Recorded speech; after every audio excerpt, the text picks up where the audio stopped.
Yes, Your Honor. Thank you.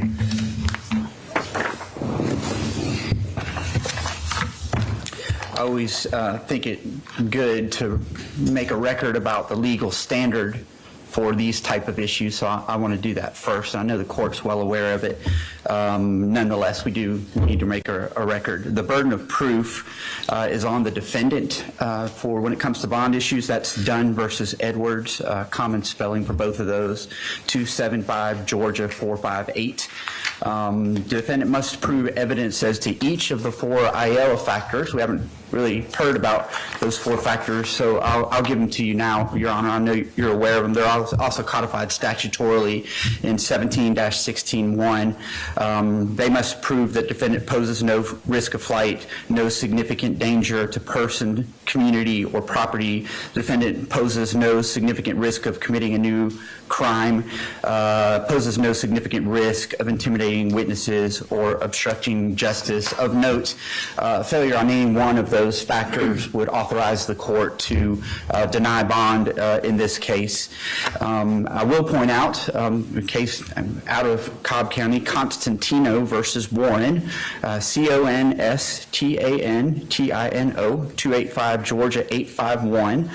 Defendant is not entitled to bond as a matter of right on felony offenses that are under 90 days before indictment. In this case, was indicted within that 90-day period to alleviate any concerns about the bond. So I say all that to say to the court that defendant is not entitled to bond as a matter of right. As we sit here today, it's entirely discretionary for the court whether or not to grant a bond, and that is where we stand, is that it is within the court's discretion to grant a bond, but you are absolutely not required to grant a bond because we have moved expeditiously to make sure that the defendant was afforded his opportunity in court by indicting him in a timely fashion.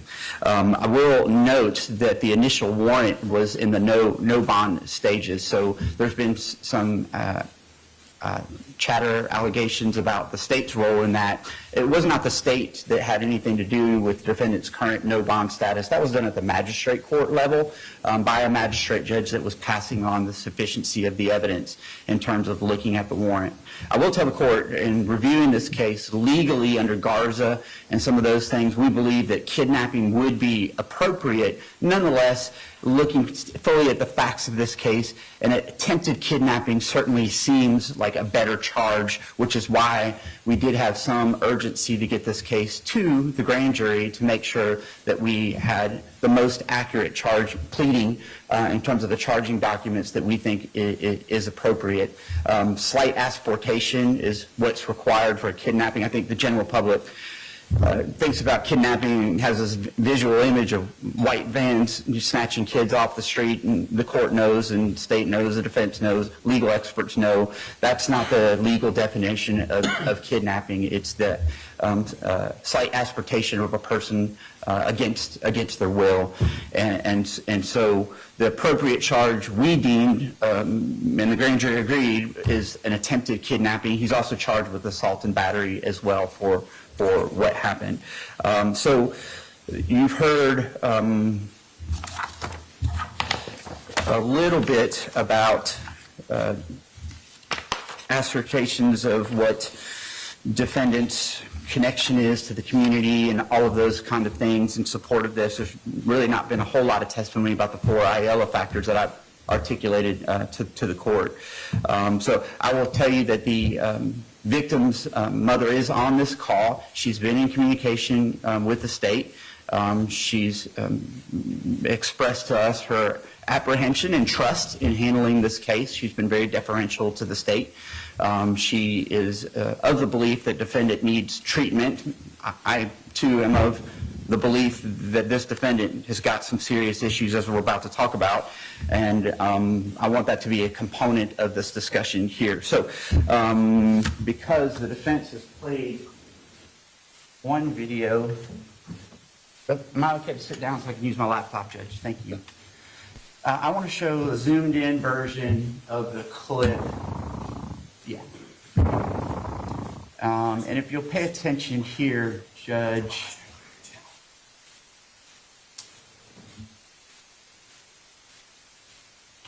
When you zoom in on it, you can actually see defendant grabbing this 2-year-old child, the child's 2 at the time, and tugging the child, attempting to tug the child away from the mom. I'm going to show you a still version in a second, too, that actually shows the child's legs hanging over the lap of his mother as the mom tries to pull her child back to her lap.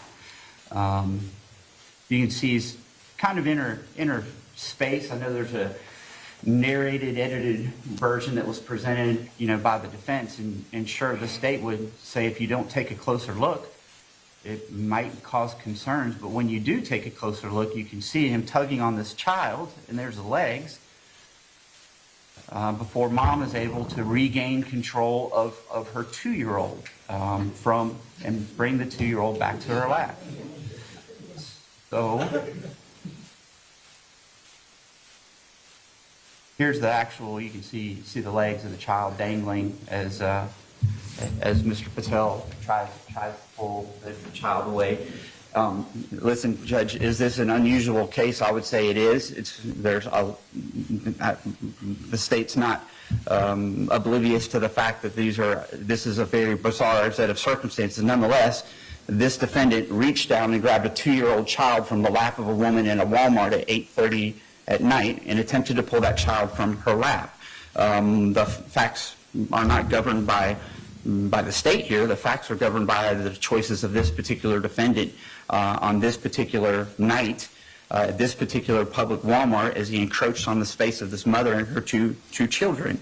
I will tell you that there was an employee that told the police that the defendant also touched her and that he said something like he loved her. There is some evidence of apparent intoxication on the defendant's part, and looking at his criminal history, it's not terribly surprising because it would appear that intoxication and alcohol issues have been legally an issue for him in the past as well. The victim's mother, for your knowledge, is 26 years old. She was 5'3". She has 2 children. She was minding her own business at a Walmart when this defendant, 56, a convicted felon who served time in federal prison, get to that in just a second, who's out on bond on a pending case, 5'10", 240 pounds, made the choice that he's going to reach down and grab her child and try to pull that child off her lap. He was unsuccessful in doing so, which is why an attempted kidnapping is perhaps a better charge than the initially charged kidnapping, even though you can clearly see the slight asportation as is contemplated by the law. So this defendant grabs a 2-year-old child sitting on his mother's lap, and despite the release of somewhat edited, narrated, scripted, when you look at the zoomed in view, you can actually see the corroboration of what the mother has told the police, told the Walmart employees as well. She actually told the police, and it's corroborated by the video evidence, that she pulled the victim back to me and that she refused to let go of her child. I do want to talk a little bit about defendant's statement because he made a number of admissions that we really haven't talked about in this case. So he was interviewed by the police. It was admittedly a couple of days later. So the police issued a bolo, be on the lookout, the day of, trying to identify him. And it was only through looking at some flock camera video and some video surveillance that they were finally able to piece together who this individual was. So it happened on the 18th of March, and he wasn't arrested until the 21st in a neighboring jurisdiction before he was transported to the police for his interview. So we can call that whatever you want. He certainly didn't stay on the scene, but when you talk about his admissions, I think they're telling as to where his mindset is into what he had done prior to his arrest. So though those statements are somewhat self-serving, he admitted that he grabbed the child. He admitted that he upset the mom. To quote him, he said, "She thought I was going to take her kid. I said, no, no, no." Then he said he saw her on the phone, and he pleaded with her. I said, "Please, I'm not going to take your kid," before heading out of the store. He said, I was holding the kid. I realized she didn't want me to. He admitted that he realized she was afraid that I was taking her kid. Defendant Patel was confronted by the police and said, you're a stranger to this child, Mr. Patel. Why are you touching this child? And he admitted thereafter that he had scared the mom and nonetheless left the Walmart anyway. At the tail end of his interview, he said that he wanted to apologize to her for what he had done. So there are some admissions that really go towards kind of the consciousness of guilt in that short clip that was just played for the court that are somewhat, they corroborate what Mama said, that she was scared by a man that was trying to grab a 2-year-old child from her lap, and he admitted that his conduct had placed her in that apprehension as well. So we do have safety concerns because of all the media that has been generated by this case, largely because of things, candidly, that the defense has put out, which is why we filed the motion for the protective order. Our preference is not to try these types of cases in the media, but instead to have full, fair, transparent court hearings to deal with these things. The fact of the matter is that this mother was with her 2 kids minding her own business, and this man, Mr. Patel, made a decision to grab a 2-year-old child from her lap at night in a Walmart. Even the witness who was interviewed by the police on the next aisle said that he was essentially unnerved by what he had seen and wanted to share that with the police as well.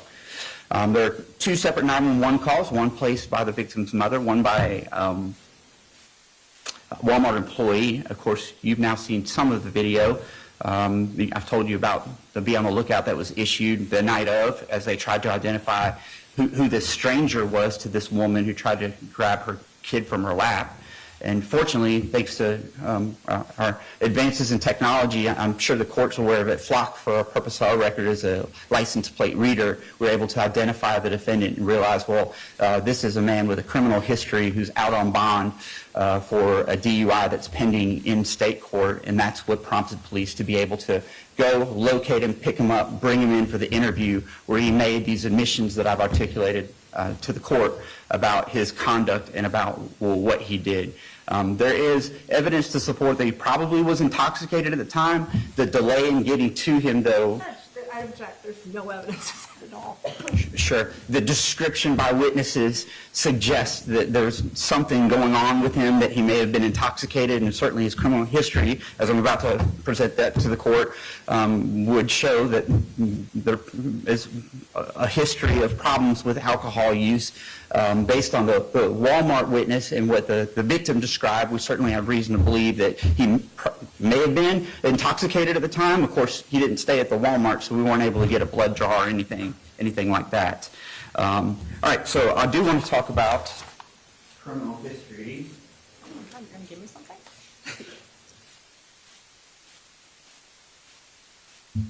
A copy? Sure, you can have a copy.